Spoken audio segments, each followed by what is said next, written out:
She bought a 20-acre ruined barn in a town where nobody buys ruined anything. The realtor laughed when she signed the papers. The neighbors laughed when they saw her truck pull up with nothing but a sleeping bag and a rusted shovel. Even the mailman laughed when he delivered her first utility bill to a property that had not had running water in 14 years. But none of them were laughing when the root cellar held the vault. None of them. Not the realtor who had called it a teardown. Not the neighbors who had placed bets on how long she would last. Not the mailman who had shaken his head every time he passed the overgrown driveway. They all stopped laughing when the truth came up from the darkness below. They stopped laughing when the woman they had dismissed as a fool became the woman they traveled hundreds of miles to learn from. They stopped laughing when the property they had called worthless became a destination that people planned their vacations around. The laughter turned to silence, and the silence turned to respect, and the respect turned to something that looked a lot like awe. This is the story of Elena Voss, a 34-year-old dental hygienist from Toledo, Ohio, who cashed out her entire retirement account on a Tuesday afternoon to purchase what the listing described as a historic agricultural property with development potential. The photographs showed a collapsed roof, walls bowing outward like tired shoulders, and a dirt driveway so overgrown with thistle that GPS satellites could not distinguish it from the surrounding woodland. Elena's mother cried when she heard the news. Her colleagues at the clinic thought she had suffered some kind of silent breakdown. Her boyfriend of 3 years ended the relationship via text message, citing irreconcilable differences and also the fact that she had just spent $47,000 on what he called a tetanus palace. Elena did not argue with any of them. She packed her hatchback, filled 2 gas station coffee thermoses, and drove 4 hours southeast into the Appalachian foothills of southern Ohio without a single plan beyond survival. She did not look back. She did not check her rearview mirror. She kept her eyes on the road ahead because looking back would have meant seeing everything she was leaving behind, and she was not strong enough for that yet. The property sat at the end of a county road that appeared on no modern map. The barn itself had been built in 1892 by a German immigrant named Heinrich Müller, who had raised dairy cattle until the Great Depression, then switched to tobacco until the government buyouts of the 1960s, then simply abandoned the place after his only son died in Vietnam. The land had passed through 6 owners in the following decades, each one promising restoration, each one running out of money, hope, or both. By the time Elena arrived, the barn's red paint had completely surrendered to gray rot. The silo leaned at an angle that suggested imminent collapse. The farmhouse attached to the eastern wing had no windows, no doors, and a kitchen floor that had fallen through to the basement below. The well pump was frozen with rust. The electrical panel had been stripped for copper by scavengers in 2009. The septic system was a mystery that no inspector wanted to solve. Standing in the overgrown meadow on that first afternoon, watching goldenrod sway against the broken fence line, Elena felt something she had not felt in years. She felt possibility. She felt the strange, terrifying freedom of beginning. She felt the weight of her own choices pressing down on her shoulders, and somehow that weight felt like belonging. But possibility does not keep you warm at night, and freedom does not protect you from the rain that began falling approximately 6 hours after she arrived. Elena spent her first night inside the barn's hayloft, which still retained about 60% of its original roofing. She laid her sleeping bag on a bed of moldy straw, listened to water dripping through the gaps above, and tried not to think about the rats she could hear scurrying in the darkness below. She had no electricity, no plumbing, no cell service, and no idea how to change any of those conditions. She had a battery-powered lantern, a box of protein bars, and a conviction so fragile that it nearly shattered when lightning struck a dead oak tree 200 yards from the barn at 3 in the morning. The flash illuminated the property like a horror film set. The thunder that followed shook dust from the rafters into her eyes. She did not sleep. She lay there, breathing through her mouth because the air smelled of decay, and she wondered if she had just made the worst decision of her life. She wondered if her mother had been right. She wondered if her ex-boyfriend had been right. She wondered if everyone had been right except her. Morning brought a gray dawn, and the first of 3 tragedy layers that would define her initial months on the property. The first tragedy was financial. Elena had spent nearly her entire savings on the purchase, leaving her with $1,100 in checking and a credit card with a $4,500 limit that she had already used to buy basic tools, a generator, and a used pickup truck from a man in the nearest town who sold vehicles the way other people sell mystery boxes. She needed a job, but the nearest town with any employment was 32 miles away, and her used truck had 200,000 miles on the original engine and a transmission that whined like a wounded animal. She applied for remote dental billing positions, part-time transcription work, anything that would allow her to stay on the property and still earn enough to buy lumber and nails. For 3 weeks, nothing came through. Her protein bars ran out. She began eating instant oatmeal cooked over a camp stove, then plain rice, then just rice with salt when she could not afford vegetables. She lost 11 pounds in 20 days. Her hair started falling out in the shower, which was not a shower at all but a 5-gallon bucket of creek water heated on the same camp stove. Her nails cracked. Her skin dried out.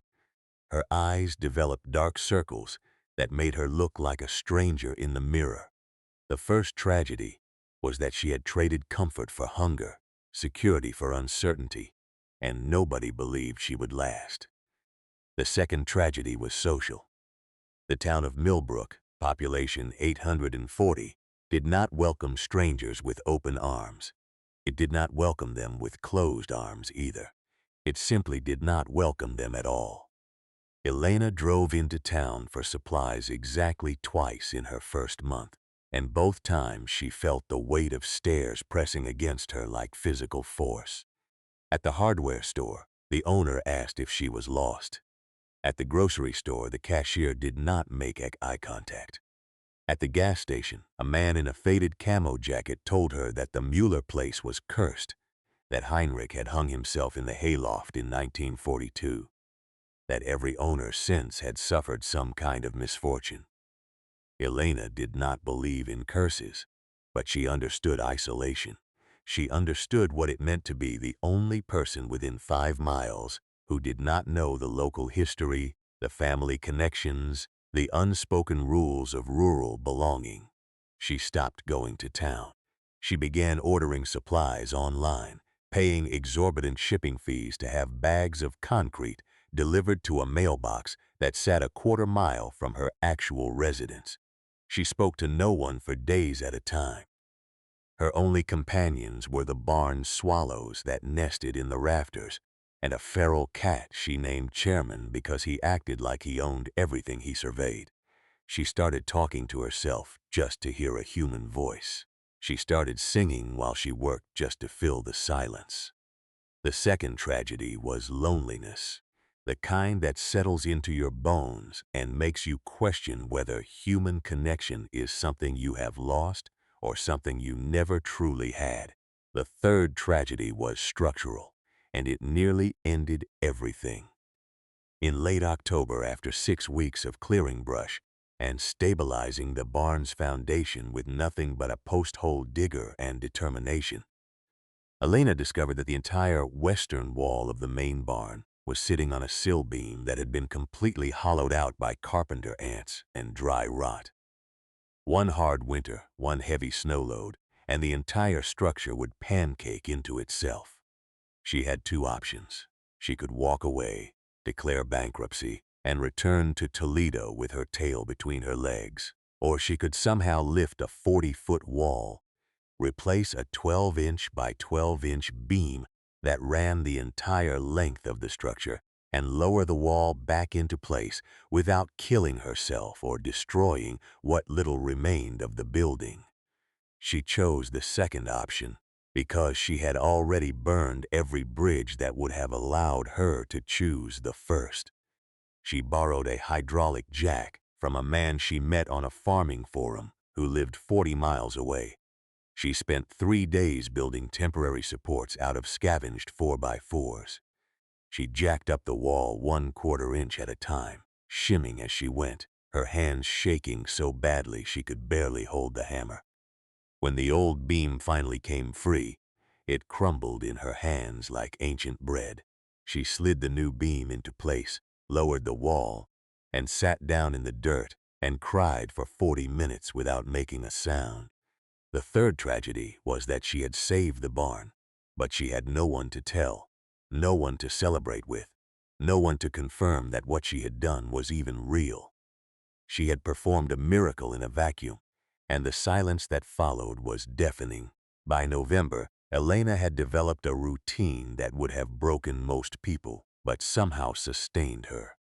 She woke at dawn, built a fire in the wood stove she had installed in the farmhouse's one remaining intact room, ate oatmeal or rice or whatever she could afford, and worked until her hands bled.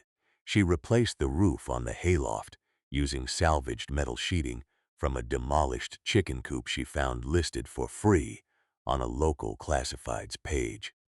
She repaired the well pump by watching 17 different YouTube tutorials on 12-volt solar pump systems, then wired the entire setup herself using a battery bank charged by a single panel she bought with her last available credit.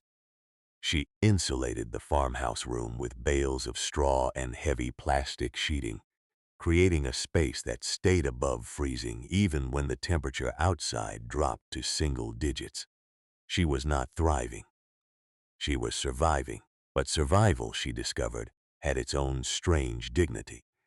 Every night, before she fell asleep on her cot, she would walk the property line with a flashlight, checking fences, listening to coyotes, feeling the weight of the stars above her. She began to understand the land in a way that no weekend visitor ever could. She knew where the ground stayed soft after rain. She knew which trees dropped branches in high wind.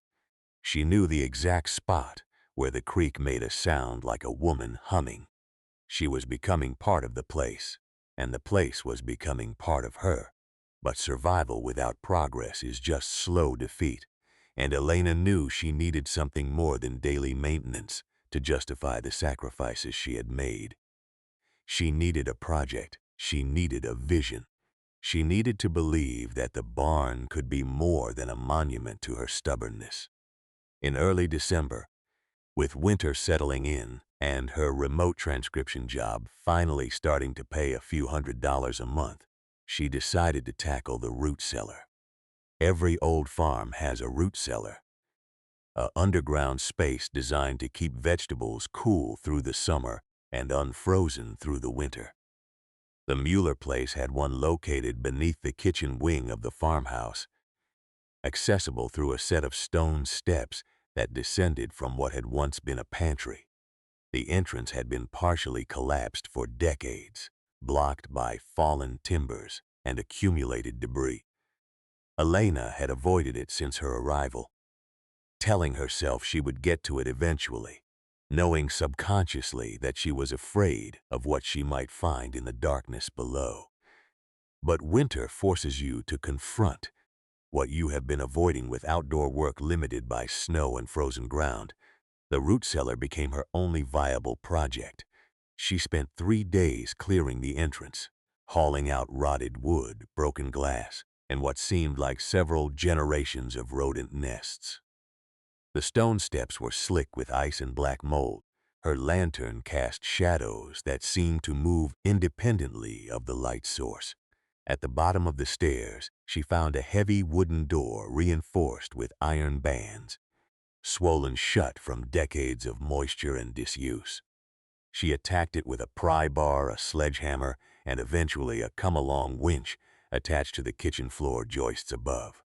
When the door finally gave way, the sound echoed through the empty farmhouse like a gunshot. Elena stood at the threshold, breathing hard, her flashlight beam cutting through a darkness that felt older than the barn itself. The root cellar was larger than she expected, maybe 12 feet by 16, with arched stone walls and a dirt floor that had been packed hard by a century of footsteps. The air smelled of earth and something else, something metallic and sharp that she could not identify. She stepped inside. The first thing she noticed was the shelving. Floor-to-ceiling wooden shelves lined 3 walls, empty now except for a few mason jars that had cracked and spilled their contents decades ago. The 4th wall was different. It was stone like the others, but the mortar between the stones seemed newer, less weathered. Elena approached it, running her fingers along the cold surface, and felt a draft where no draft should exist. She tapped the stones with her hammer, listening to the sound, and heard a hollow note that made her heart stop. She tapped again, systematically, mapping the area of false stone, and realized she was standing in front of a sealed doorway approximately 4 feet wide and 6 feet tall. Someone had walled up this section of the cellar deliberately, carefully, and recently enough that the mortar had not completely degraded. The question was why. The question was what was behind it.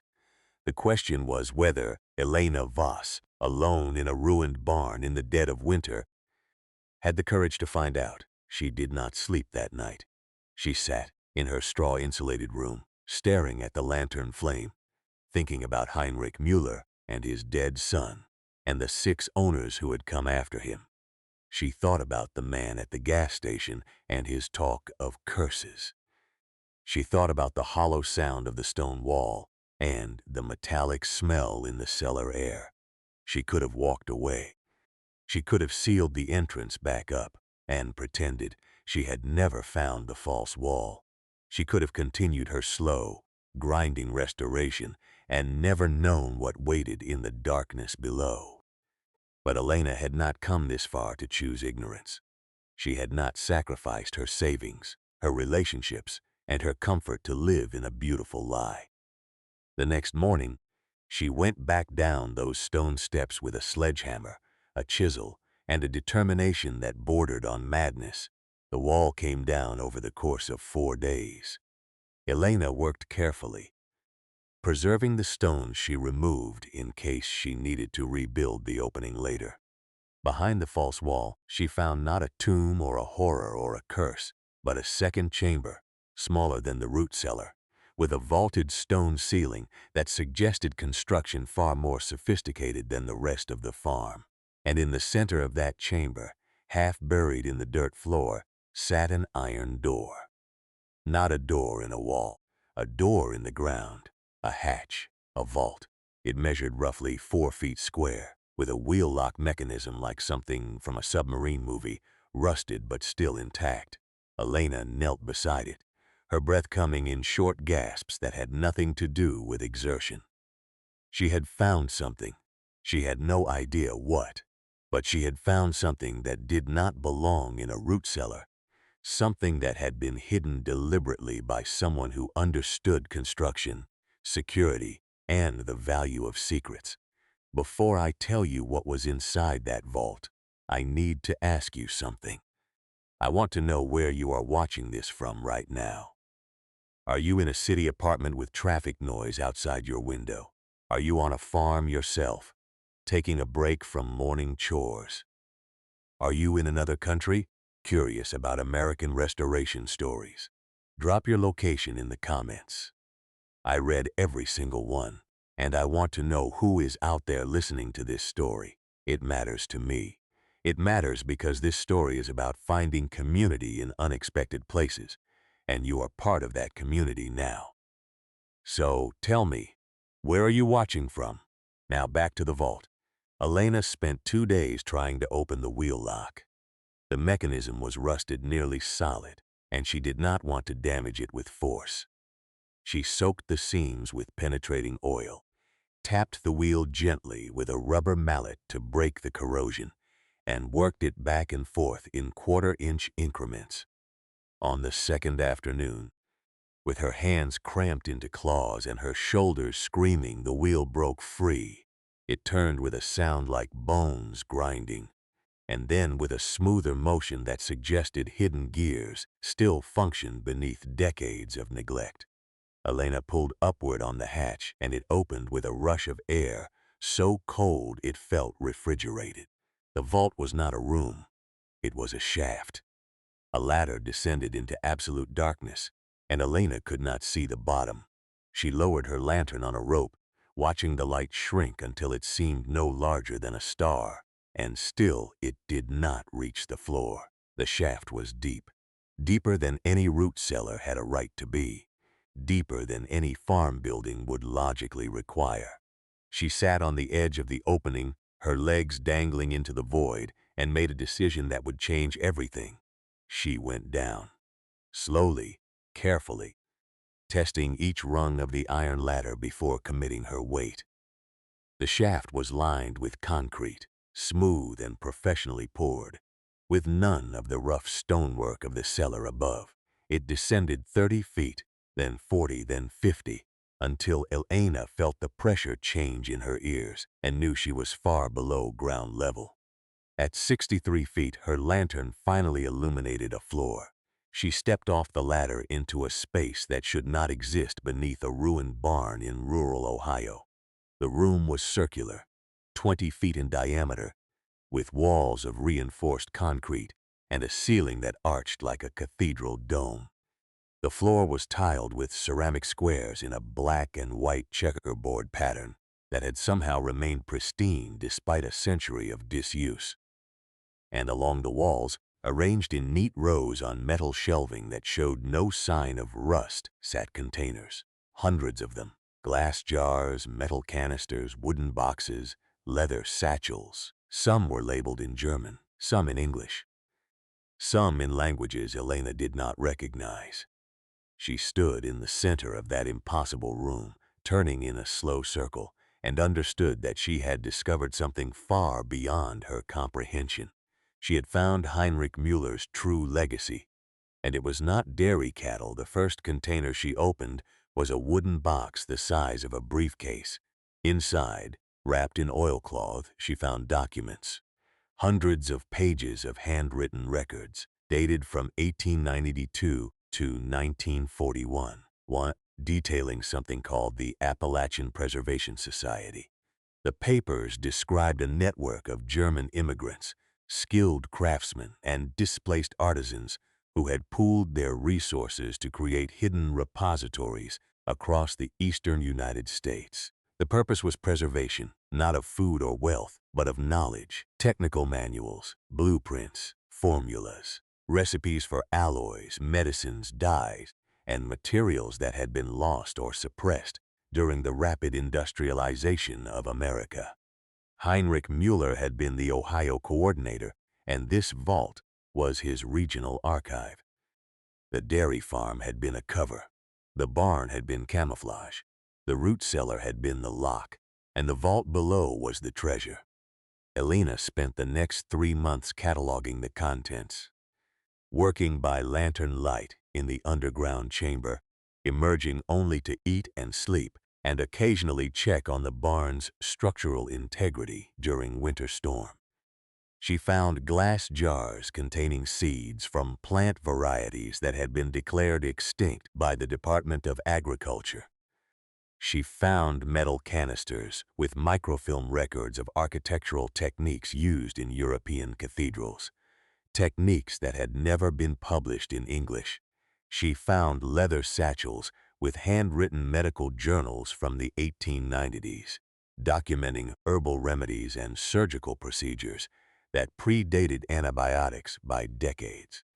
She found blueprints for water purification systems, windmill designs, and passive solar heating concepts that seemed decades ahead of their time. She found recipes for natural dyes that could produce colors no modern chemical process could replicate.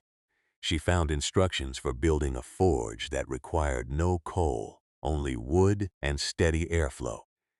She found the accumulated wisdom of a generation that had believed in building things to last, and she understood that this was not just a collection of old papers.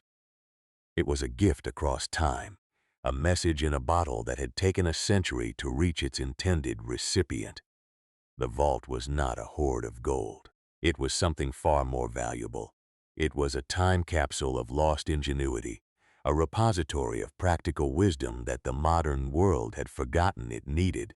But discovery without action is just archaeology, and Elena was not an archaeologist. She was a dental hygienist who had bought a ruined barn because she needed to believe that broken things could be fixed. As spring arrived and the snow melted and the creek began running high with meltwater, she made a decision. She would not sell the contents. She would not donate them to a museum to be filed away and forgotten. She would use them. She would restore the farm according to the principles contained in those archives, creating a working demonstration of sustainable agriculture, traditional craftsmanship, and appropriate technology that could be replicated by anyone with access to basic materials. She would turn the Mueller place into a living museum, a proof of concept, a beacon for people who believed that the old ways still had something to teach the new world. The transformation began in year one with the barn itself. Using the architectural blueprints from the vault, Elena repaired the western wall properly, not with modern pressure-treated lumber that would rot in a decade, but with white oak timbers joined with mortise and tenon techniques that required no metal fasteners. She rebuilt the roof using standing seam metal panels, fabricated according to a 1920s design that eliminated the need for synthetic underlayment. She restored the farmhouse using lime plaster formulas found in the medical journals, creating walls that breathed moisture instead of trapping it like modern drywall. She installed a ram pump in the creek, using an 1890s design that required no electricity and could lift water 20 feet vertically, using nothing but the kinetic energy of the stream itself. She built a root cellar extension using the same arched stone techniques as the original, creating a space that maintained 55 degrees year-round without any mechanical intervention. She learned to identify trees by their bark, to split logs with a froe, to mix mortar that would outlast any bagged product from the hardware store. By the end of year one, the barn was not just stable. It was beautiful. It was functional. It was alive in a way that modern construction rarely achieves. Year two focused on the land. Using the seed varieties from the vault, Elena planted a heritage garden that included 14 types of tomatoes that had not been commercially available since the 1950s, 8 varieties of cornbread for flavor rather than transport durability, and a wheat strain that had been developed specifically for the Appalachian climate in 1910. She established a rotational grazing system for the 3 sheep and 2 goats she had acquired, using paddock designs from the archives that maximized soil health while minimizing labor. She planted a hedgerow of native species along the property line, creating windbreaks and wildlife corridors based on pre-industrial European farming practices. She built a composting system that produced black gold in 8 weeks instead of the usual 12, using a carbon-to-nitrogen ratio she found in a handwritten note from 1923.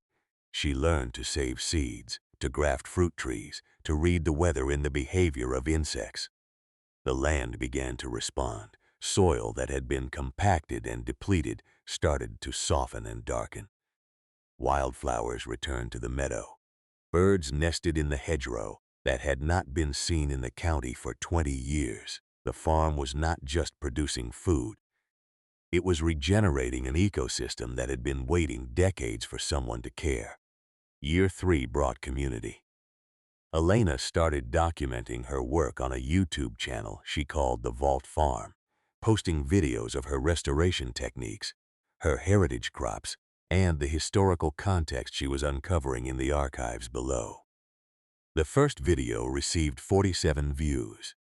The 50th video received 47,000.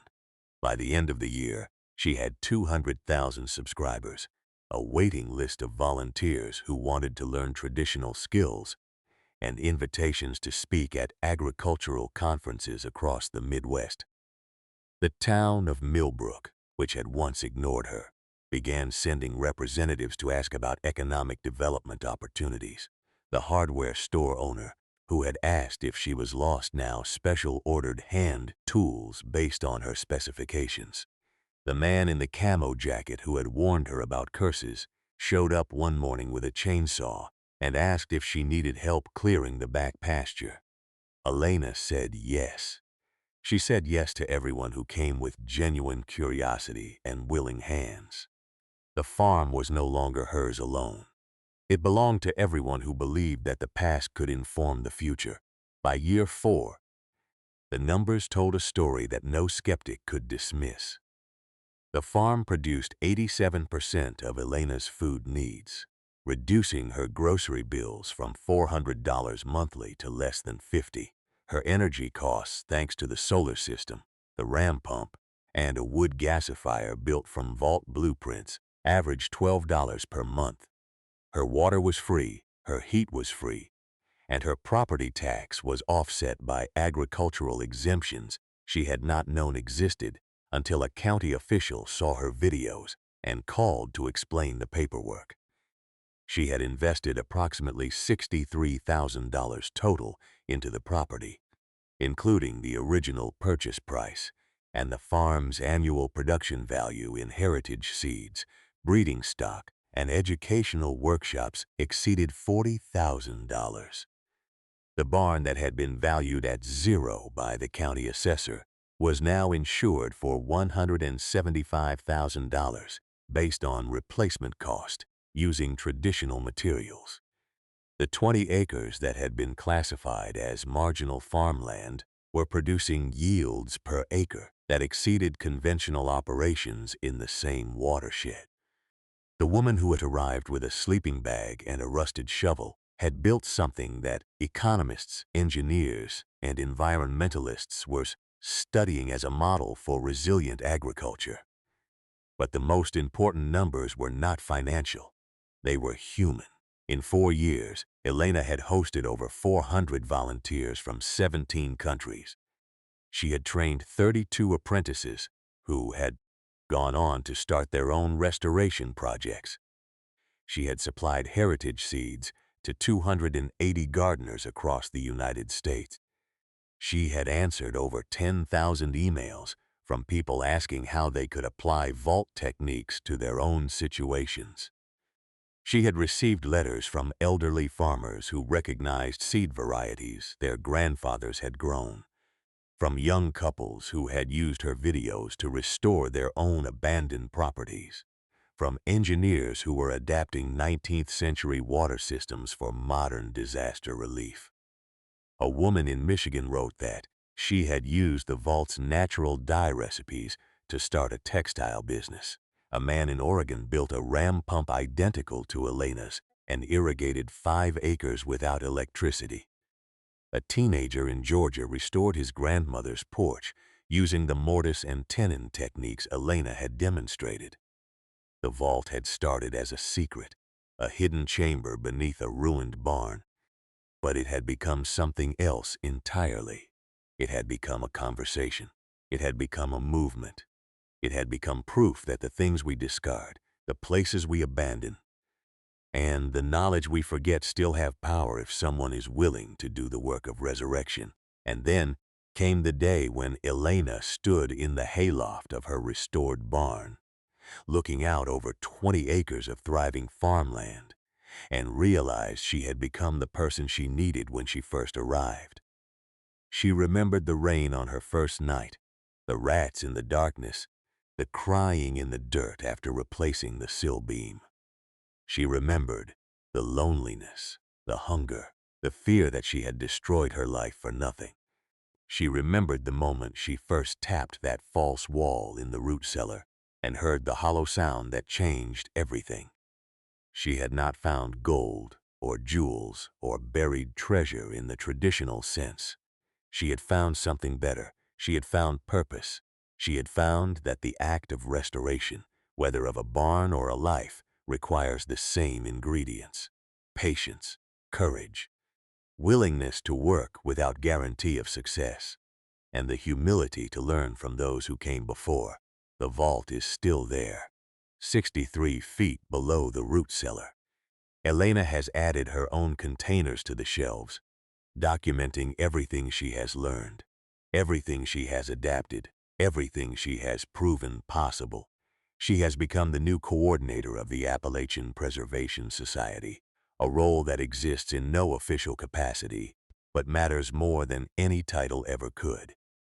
The farm continues to evolve, season by season, year by year, a living testament to the idea that the best time to plant a tree was 20 years ago, and the second best time is right now.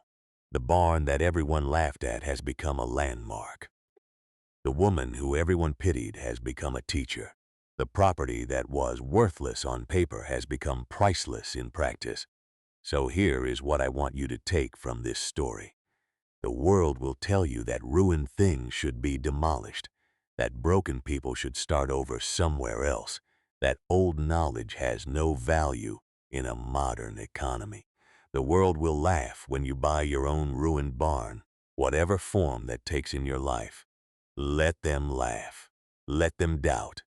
Let them stand on the sidelines with their arms crossed and their expectations low, because the vault is always there, waiting beneath the surface. The opportunity is always hidden behind the false wall. The transformation is always possible if you are willing to swing the hammer, climb the ladder, and face the darkness with nothing but a lantern and the refusal to turn back. You do not need permission to restore what has been abandoned. You do not need approval to value what has been forgotten. You do not need a guarantee to begin the work that only you can do. The only thing you need is the courage to start and the stubbornness to keep going when everyone else has stopped believing. Elena Voss bought a 20-acre ruined barn. They laughed until the root cellar held the vault, and then they stopped laughing, not because she proved them wrong, but because she proved herself right. That is the only victory that lasts. That is the only story worth telling. And now it is your turn to find your vault. Start digging.